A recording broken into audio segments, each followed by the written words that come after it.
What happens when two deadly assassins fall in love, get married, and then forget to tell each other their biggest secret? Today, we're diving into a full-blown marriage massacre where romance meets rocket launchers and dinner conversations turn into gunfights. Satisfied?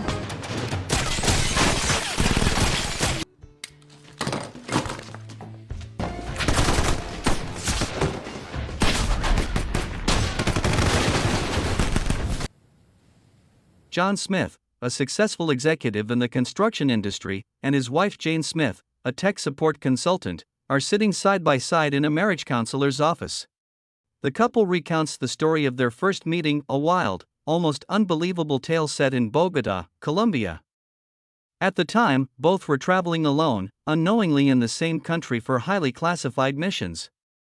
Coincidentally, Colombian authorities were conducting a sweep for foreign travelers moving solo due to a recent high-profile heist. Both John and Jane found themselves cornered separately at the bar of a bustling hotel when police moved in. Thinking fast, they pretended to be a couple to avoid suspicion. The chemistry between them was undeniable from the first glance. Their charade turned into a shared dance that was both sensual and electric, instantly forging a bond that neither could have anticipated. What began as an act of survival quickly evolved into something much deeper. They fell hard and fast, and it wasn't long before they tied the knot. John later describes the moment he first saw Jane as unforgettable, saying she looked like Christmas morning, a phrase that perfectly captures the awe and warmth he felt that day. What they didn't reveal to each other, and what they're still keeping secret years into their marriage, is the truth about who they really are. Both John and Jane are elite assassins, each employed by rival agencies. Jane is meticulous, strategic, and methodical in her execution of assignments. She thrives on control and precision. John, on the other hand, is more impulsive and action-oriented, relying on instinct and brute force to get the job done. Their carefully crafted civilian identities, construction executive and tech consultant, are nothing more than covers. They live in a large colonial revival home in the quiet suburbs of New York City, blending into the neighborhood with uneasy grace.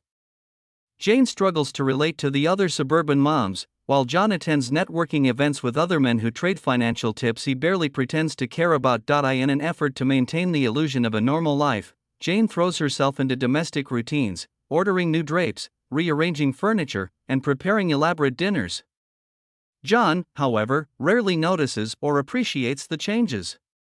He often voices his displeasure, only for Jane to dismiss it, insisting he'll eventually adjust. To annoy her in return, John intentionally oversalts his food. At mealtimes, rather than converse, they silently read their own books, sitting across the table like strangers. Their marriage, much like their suburban home, is tidy on the outside but brimming with tension beneath the surface. Jane's frequent late-night absences, always explained with vague tech emergencies, make John suspicious. He starts to believe she might be having an affair. In reality, she's receiving mission briefings from her handler, Susie Coleman. Meanwhile, John maintains his own double life, using his best friend Eddie as a cover when he sneaks out for surveillance or target reconnaissance. His arsenal of weapons is hidden in a secret underground cache beneath the garden shed. Jane's weapons, on the other hand, are cleverly stashed in the most unlikely places, behind kitchen appliances, under floorboards, and inside the walls. The breaking point comes when both are independently assigned the same target. Benjamin the Tank Dans, a high-value prisoner being transferred from Mexico to the United States. Jane sets up a sniper position on a ridge, while John approaches the convoy with a grenade launcher. Neither is aware the other is also on the job. When Jane sees someone interfering with her mission, she shoots a rubber round at him, only to have John retaliate, thinking she's the enemy. The mission fails, the target escapes, and both assassins return to their agencies confused and furious. They analyze the mission data and surveillance footage, and the truth dawns on them: their mysterious rival was none other than their own spouse. The revelation sends shockwaves through both of them. Worse still, their respective agencies now demand they eliminate each other to protect company secrets. As tension builds, John hesitates, torn between loyalty to his firm and the woman he once loved. But Jane interprets his behavior as threatening. First, while pouring her a glass of wine, John drops the bottle, revealing a hidden knife. Then, as she flees in her car, he chases her, accidentally firing a round that shatters her windshield. Jane takes this as confirmation that John is trying to kill her. She acts quickly, stealing his entire weapons stash with the help of her team. A series of increasingly aggressive and theatrical attempts on each other's lives follows, culminating in a brutal, chaotic battle inside their home.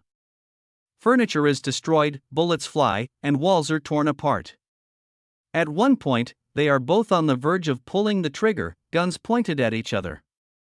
But in a moment of vulnerability, John lowers his weapon. Jane, emotionally overwhelmed, does the same. What started as rage melts into passion, and they finally reconnect, making love for the first time in what feels like years. However, their reconciliation is short-lived. Their agencies now consider them both liabilities and place bounties on their heads. John's friend Eddie is offered $400,000 for each of them but declines, saying he wouldn't bother for less than $500,000. Soon, heavily armed operatives descend on the Smiths' home, forcing them into a fierce gun battle that ends with the house in flames. They escape in a neighbor's minivan, bickering the entire way not just about their fighting styles but about petty household annoyances and newly discovered secrets, like the fact that Jane had been hiding weapons in the oven. Determined to end the madness, John and Jane agree to team up.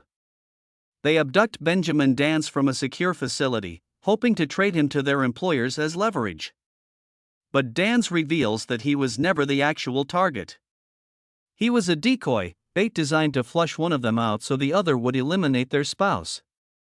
The agencies had discovered their marriage and orchestrated this elaborate setup to neutralize them both. With the truth out, John and Jane abandon their individual exit strategies and commit to standing together.